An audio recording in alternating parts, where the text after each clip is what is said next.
L'objectif de l'étape d'aujourd'hui, c'est de partir de Douarnenez pour rejoindre Concarneau. Et Maud, tu nous as dégoté un rendez-vous avec un invité de marque. Avec Xavier Hamon, qui est le représentant du mouvement Slow Food en France. Bienvenue en Cornouailles, bienvenue à Douarnenez. Merci. Alors, la Cornouailles, c'est pas en Angleterre? Alors, on a ici également donc la Cornouaille. C'est une destination qui va depuis la Pointe du Raz, qui est une des pointes les plus à l'ouest. On a également le Pays Bigoudin avec Pont-l'Abbé, Quimper, Douarnenez, Concarneau. On précise que tu travailles à l'office de tourisme, donc tu es invité par Douarnenez. Complètement d'équipe. Maud, il y a une boulangerie, on peut pas faire une petite pause, s'il te plaît, s'il te plaît, s'il te plaît. Oui. Non, mais là, on est obligé de craquer, là. Queen Aman, alors Queen veut dire gâteau et Aman veut dire beurre, c'est bien ça? Gâteau au beurre, exactement. Gâteau au beurre. Ouais, c'est quoi votre recette secrète pour qu'il soit aussi bon? Elle n'est pas dévoilée, la recette. Bah oui, c'est normal, Même c'est pas à une nous? recette secrète. Non? Non. Bon, ça y est, Maud, on est arrivé à Plouhinec pour rencontrer ton pote Xavier. Xavier Hamon, qui est le représentant du mouvement Slow Food en France. C'est un mouvement qui a une conception de l'alimentation, qui vante une alimentation bonne, propre et juste pour tous. C'est du bio en fait. C'est pas seulement du bio. Le bio suffit pas. Le bio, c'est un label. Quand on y rajoute derrière des conceptions agronomiques, des conceptions écologiques, des changements climatiques, de la culture, du social, c'est plus simplement bio.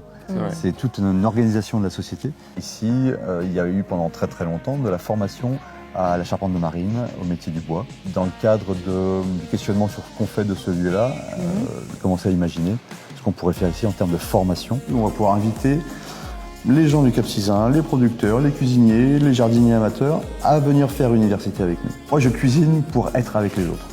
Voilà, ça, c'est mon truc. Mais si je veux être avec les autres et que je veux être droit dans mes bottes et les regarder en face, je peux pas mettre n'importe quoi dans mon assiette. Changer notre alimentation, c'est changer de paradigme.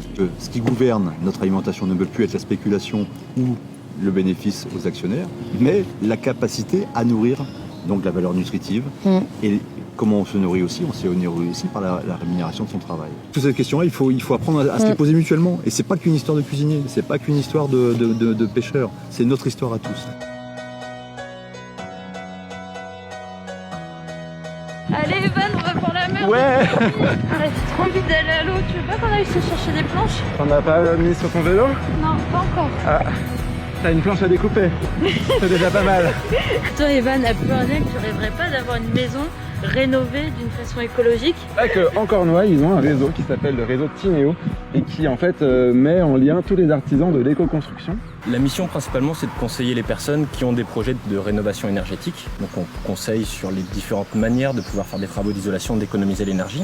Donc service public, c'est gratuit, ils viennent nous voir et on les aide au mieux. Donc on a conseillé la personne qui est propriétaire de la maison pour ses travaux d'isolation. Et puis elle avait également une thématique particulière qui était celle de pouvoir préserver l'habitat des chauves-souris qui habitaient dans la toiture. Donc on a pu discuter avec les professionnels et le groupe Mammalogique Breton. Le groupe Mammalogique Breton, c'est comme un peu le club des protecteurs de chauves-souris, c'est ça? Des mammifères en général. Certaines espèces de chauves-souris sont en fait communes, entre guillemets, mais en fait, il s'avère qu'elles sont en voie de disparition, notamment parce qu'elles sont énormément tributaires de ce qui existe chez les humains, parce qu'elles squattent les habitats des humains. Du coup, quand il y a des rénovations, ça peut supprimer des gîtes existants pour les chauves-souris. Un nichoir qui est comme ça intégré à la toiture, qui n'aura pas de nuisance, et donc la cohabitation va parfaitement bien se passer. Il existe des nichoirs qu'on peut ajouter sur les murs, soit que vous bricolez vous-même, soit que vous achetez tout fait.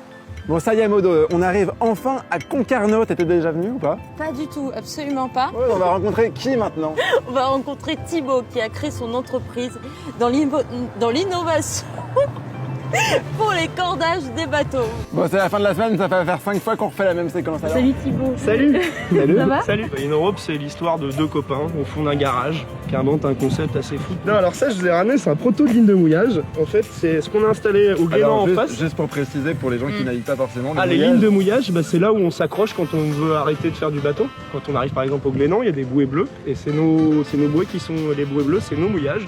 Et on a remplacé tout ce qui était métallique, les chaînes, tout ça, par ce cordage-là. Et regarde, tiens, je te le donne. Voilà. Regarde comme c'est, t'as vu, c'est pas très très très lourd. Ce qu'il faut imaginer, c'est que l'équivalent il fait 200 kg normalement. Et qu'en fait, le cordage dommage pas les fonds. Et du coup, là, on est en train de, sur les 12 poteaux qu'on a installés, on est en train de régénérer toute la faune en dessous. Qui fait que là, c'est en train de revenir. On n'a plus qu'à transformer notre cyclo-trip en bateau-trip avec ça. L'année prochaine, carrément. L'année prochaine. Allez.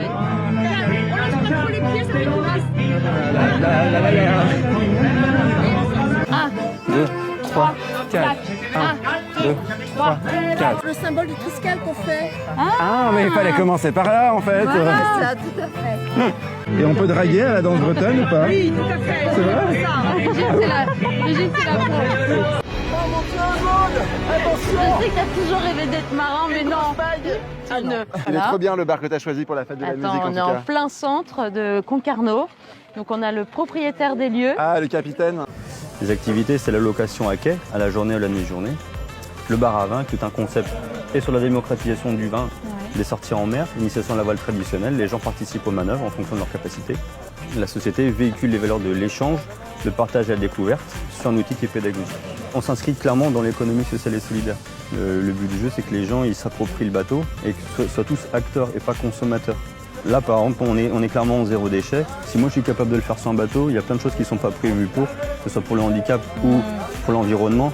Il est hors de question d'entendre dire je peux pas et que tu veux pas. Mais c'est un message d'encouragement que tu es en train de donner aussi. Est-ce que si personne ne prend conscience, c'est facile de dire moi je peux pas mais l'autre il peut faire. Si on fait tout ça, dans ces cas-là, personne ne fait rien.